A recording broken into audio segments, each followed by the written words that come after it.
how would you define the word speech?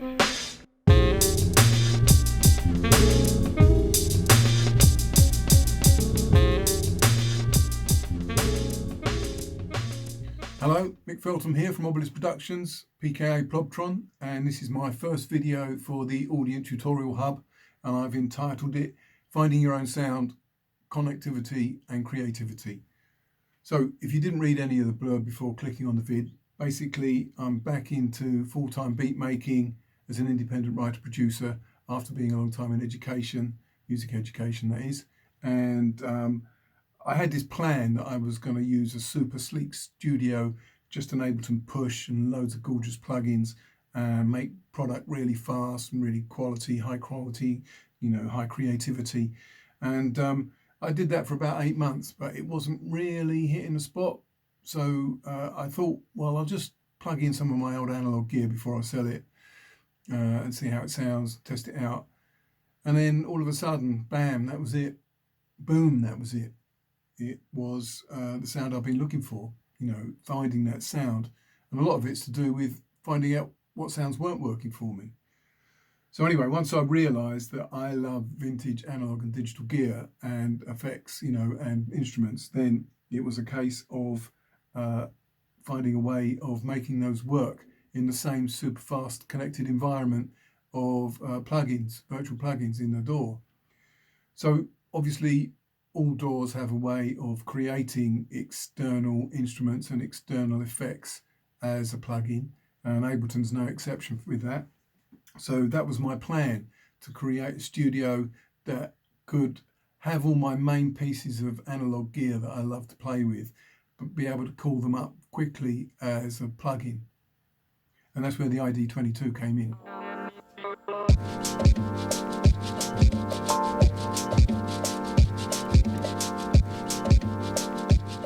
So what I like about the ID22? Well, apart from its, obviously build quality, it's nice and solid, good size, and that slight angle so you can see it. I like that. That's all well thought out.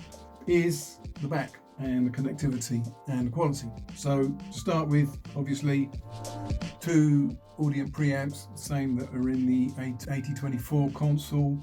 Then you've got a JFET DI. That sounds really good. Then you've got inserts on those 2 channels, and then 4 outs, plus ADAT.io, and it's that breakout for an extra 8 channels that is really what makes this so super connective and compatible with the kind of studio setup I wanted to create.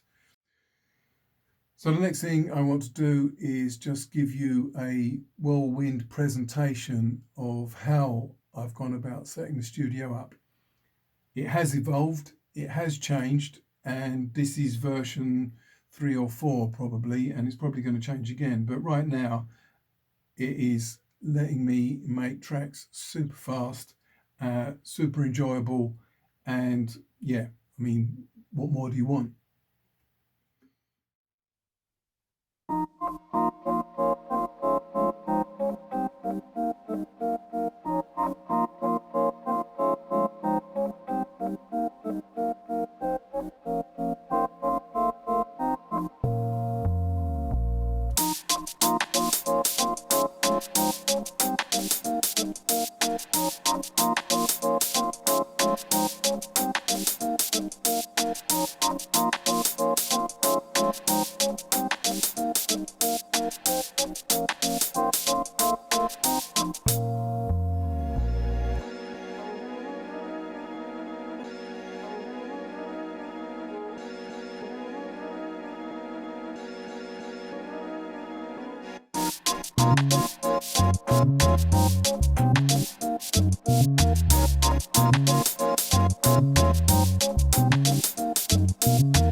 So the other important issue is to ensure that that tonal character and all those little flaws and gnarly, lovely, crunchy bits of noise, etc., that you get with vintage analog and digital gear gets represented properly.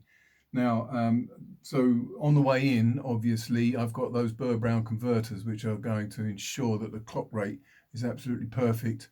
And then I've got a bit depth of 24 bits, which is going to give me a very, very healthy dynamic range. I think theoretically it's probably 144 decibels. But obviously, all equipment has a practical limit. The ID22 is a very respectable 114 decibels analog digital converters. So that means about 19 bits of those 24 bits get represented.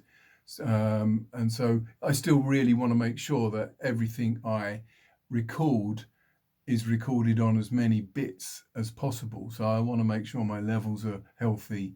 And that's a really important point to me, that in terms of fixed gain, I'm going in just the once. And then the same on the way out as well.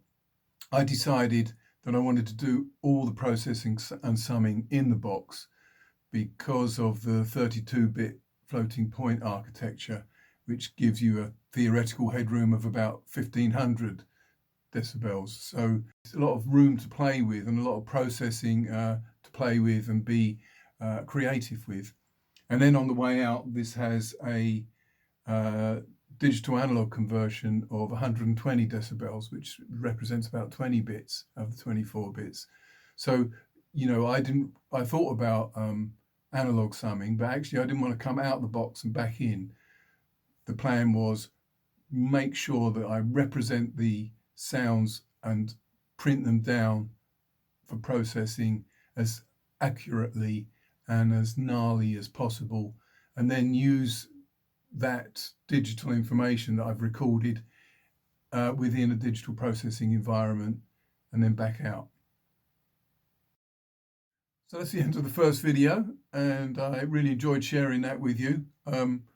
First of all, I would say I don't think it's necessarily the right way to do things. I don't think there is a right way to do things. Finding your own sound and how you create a really good working studio is really quite personal, I think, and it comes down to what kind of music you want to make and the kind of writer-producer you want to be. If you gain something from this, that's brilliant. If not, then at least it's another way of looking at things.